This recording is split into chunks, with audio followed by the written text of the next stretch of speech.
welcome back to another vlog. And today we are here in Rizal Park. As you can see my background over there. Ayan. So pumasok kami dito sa part na ang pagkabayani ni Rizal. Ayan.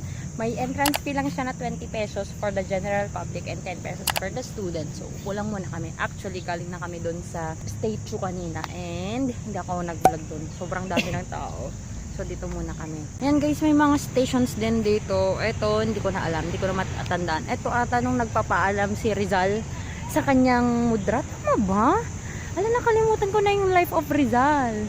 Kasi ito yung nagsusulat siya ng Mi Ultimo Adios. Adios. Patriarca mi adorada. Charot. Hindi ko na alam. Ayan. Tapos ito naman. Ano to? Walang kasing mga mga description kung ano sila. So yan. Yan na yung nagpapaalam. Nagpapaalam ka. Yun. Meron pa silang guys, drummer. Ito siguro yung nagka-count pag in 3, 2, 1 na barrel, ganyan. Ito yung final exam namin. Anong final exam nyo sa Life of Rizal Day? Siya yung final exam namin, no? Ano daw ang simbolo ng aso sa pagkamatay ni Rizal? Maxi boy. Ano bang simbolo mo sa pagkamatay daw ni Rizal? Ay nako, Sir Kampit. So yung kwento dito guys ng bago patayin si Rizal is magmula doon sa station doon pag ganun. Punta dyan, tapos papunta dito. Ito yung nilalakad na siya. Tapos papunta doon, tsaka siya babarilin dyan sa gitna. Pero gusto ko talagang malaman guys, ano ba talagang papel nung aso? Ano bang papel? Ano sinabi sa inyo ni sir? Hindi rin sinabi yung final exam kasi namin, syempre yung finals namin. After ng finals, di uwian na. Summer ko yung kinuha dati eh. Pero yung question doon is anong significance ng aso sa pagkamatay ni Rizal? So, anong sinisignify mo? Saka yung, di ba yung sa wala ata. Talambuhan Parang ni yun Rizal. ating sinabi niya. Wala ata. yung pelikula may nandun. Wala, aso lang siya. Di, pero may moment siya dun sa... Oo nga, may moment siya doon. Pero aso lang siya. Wala siyang sinisimbolize sa lipunan. Kasi yun yung tinanong niya. Nag-isip pa kayo ng malalim. Wala lang yung sagot doon. Wala talaga yun. So guys, yung ito yung story. First, ito yung nasakdal daw siya. Sabi ni Sir Mac. And Sir Mac, ano pong susunod? Tapos yun na umiiyak na yung kanyang mudra, si Mother. Tapos yung pangatlong yun yung gumagawa na siya ng Mi Ultimo Adios. Tapos yun na yung nagpaalam siya. Yun. Tapos doon yung pinanggalingan ko kanina sa last clip, doon sa may parang hill doon. Tapos ayan, ito na yung siya babarilin siya. So parang buong kwento talaga to doon sa Life of Rizal. Yun, kapag college kayo, makikita nyo talaga yun sa Life of Rizal na book. Last part na niya. Tapos tanungin nyo nga sa prof nyo anong simbolo sa lipunan ng aso.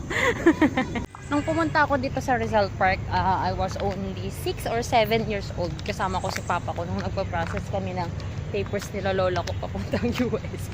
Tapos dyan lang kami sa labas. Aray ko!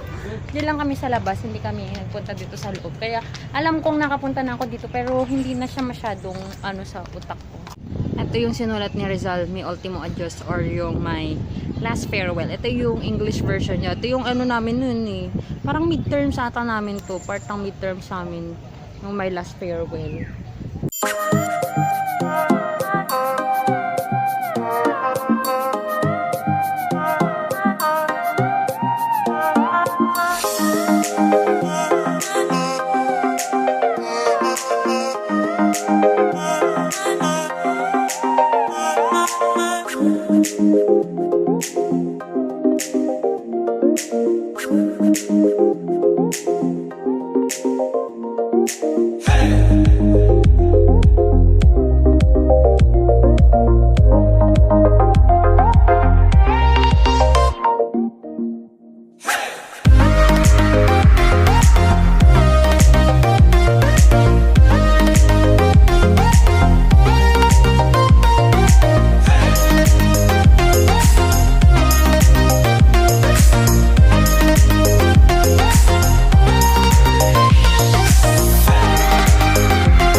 buko juice for our drinks, guys. Para naman feel ang pagka-Filipino.